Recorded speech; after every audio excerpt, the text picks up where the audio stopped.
মুভির একদম শুরুতেই আমরা দেখতে পাই গ্রামের কয়েকজন ছোট ছেলে মাঠে খেলতে যাচ্ছে। তাদের মধ্যে ছিল আবদি আর তার বন্ধু। তারা অনেকক্ষণ ধরে খেলতে থাকে। তারা খেলায় এতটাই মগ্ন ছিল যে তারা বুঝতেই পারে না কখন চারপাশ অন্ধকার নেমে এসেছে। এরপর সবাই বাড়ির পথে ফিরলেও আবদি আর তার বন্ধু তখনও খেলতে থাকে। খেলতে খেলতে হঠাৎ তাদের বলটা দূরের ঝোপে গিয়ে পড়ে। এরপর বলটা আনতে তারা দুজনে মাঠের গভীরে ঢুকে পড়ে আর বলটা খুঁজতে থাকে, কিন্তু বলটা কোথাও খুঁজে পাওয়া যাচ্ছিল না। ঠিক তখনই ছেলে দুইটা দেখতে পায় অদ্ভুত দেখতে একটা মেয়ে তাদের সেই বলটা হাতে নিয়ে জঙ্গলের দিকে যাচ্ছে। এটা দেখে আব্দুর বন্ধু আব্দুর বারণ করা সত্ত্বেও মেয়েটার পিছু নেয়। আবদি তাকে আটকানোর জন্য পিছু নেয়, কিন্তু ততক্ষণে অনেক দেরি হয়ে গেছে।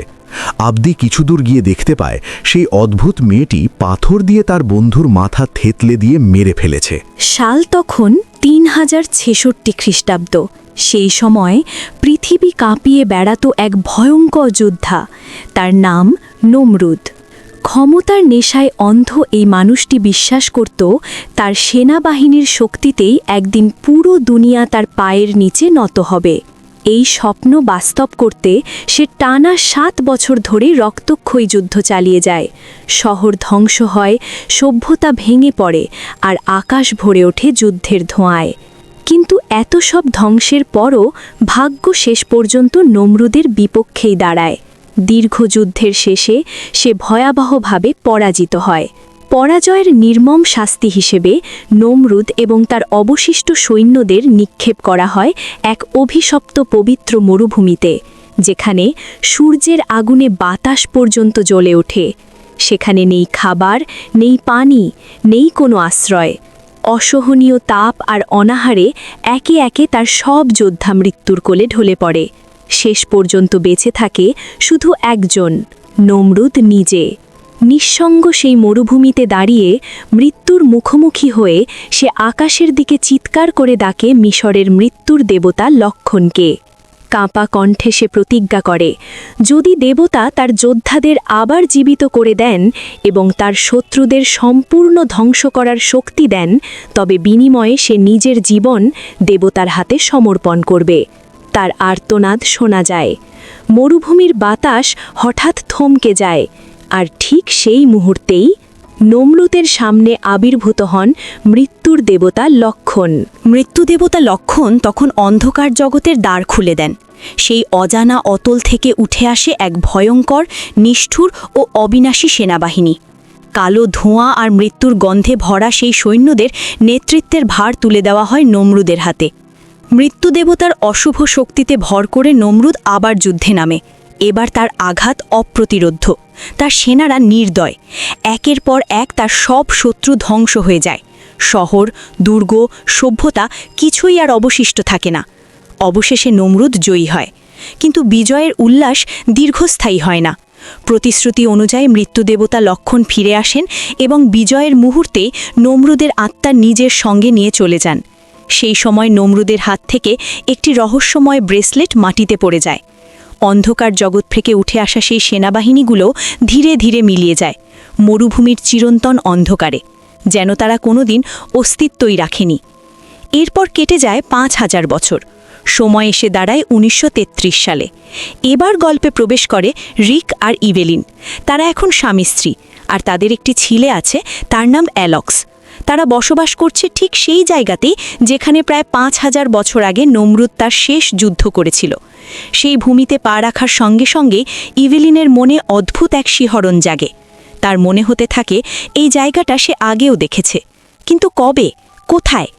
সামনে এগোতেই তারা আবিষ্কার করে একটি গোপন দরজা, যা বালু আর সময়ের নিচে লুকিয়েছিল।